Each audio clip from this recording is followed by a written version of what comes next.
જય શ્રી રામ, જય ગૌ માતા। ફરી એક નવા વિડીયોમાં તમારું સ્વાગત છે। તો આજે અમારા કિશોરભાઈ 2 દિવસ ત્યાં ગામ આવી ગયા છે। કિશોરભાઈને રોજ સાંજે ગૌશાળા આવવા જોઈએ અને અમારા આખા ગૌકુલની બળદ સાચવવાની જવાબદારી કિશોરભાઈની છે। એટલે 365 દિવસ ગૌશાળા કોઈ આવતું હોય એવું વ્યક્તિ હોય સાંજે તો કિશોરભાઈ રોજે આવી બળદને શું થયું છે શું નથી થયું એની સાથ સંભાળ રાખે, તેમજ પાણી પાવાનું કે બળદને કાંઈ પણ તકલીફ હોય તો અમારે કિશોરભાઈ ને મળવાનું, એને ટોટલ જવાબદારી એમની ગૌકુલ ચેરિટેબલ ટ્રસ્ટમાં છે।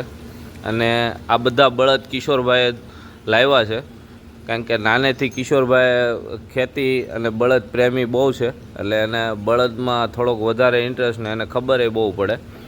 એટલે અમારા ગૌકુલના બધા બળદની ચોઈસ થતી હોય તો અમારા કિશોરભાઈ કરતા હોય છે। અને આ બધા બળદ ક્યાંથી લાવેલા કિશોરભાઈ? જુનાગઢ જિલ્લામાં। બીજા અને આ અમારા બધા બળદ દ્વારકા અને જુનાગઢ બાજુના છે। અને કિશોરભાઈનું જુનાગઢ બાજુનું ગામ છે, ગામનું નામ તો મને ભૂલાઈ ગયું। એટલે અમારે આ બળદની ખાસ સંભાળ રાખવા માટે અમારે ગૌકુલમાં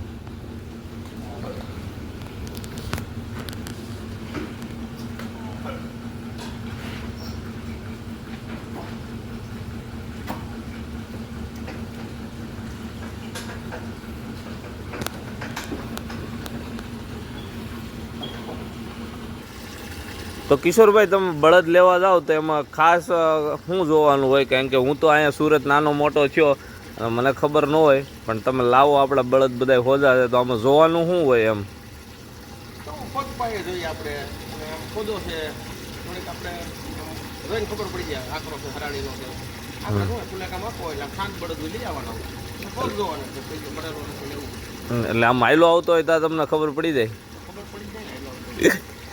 અને આપણે ગૌકુલના બધા બળદ લાવ્યા ત્યારે આપણે ફટાકડા ફોડીને ડીજે વગાડીને એવું ટેસ્ટિંગ કરીને લાવીએ।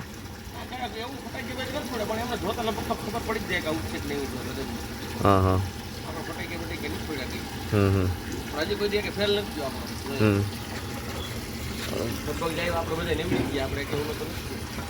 એટલે અમે 3.5-4 વર્ષ થયા અમારે ગૌકુલ ચેરિટેબલ ટ્રસ્ટ ચાલુ કર્યું। 4 વર્ષની અંદર કોઈ દિવસ એક પણ ઓર્ડરમાં બળદે કોઈને માર્યું હોય, હાયલો ન હોય, કાંઈ એવું થયું હોય એવું ક્યારેય બન્યું નથી। એટલે જેટલા ઓર્ડર કર્યા એટલા બધા સક્સેસ છે। બળદના હિસાબે ક્યારેય કોઈ ઓર્ડર અધૂરો રહ્યો હોય, બગડ્યો હોય એવું ક્યારેય થયું નથી કે કોઈને મારી દીધું કે શીંગડું ઉલાડ્યું કે ગમે એ પાહેન આવે।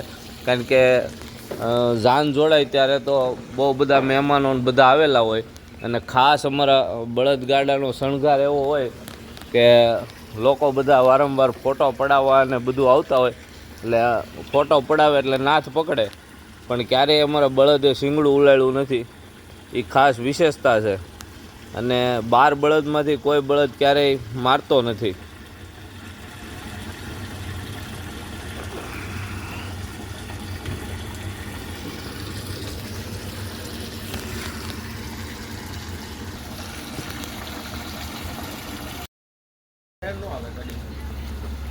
એકા પછી એક બળદ પીવાનું ચાલુ થઈ ગયું છે ધીમે ધીમે। ફરીથી આવતા વિડીયોમાં મળી। જય ગૌ માતા, જય શ્રી રામ।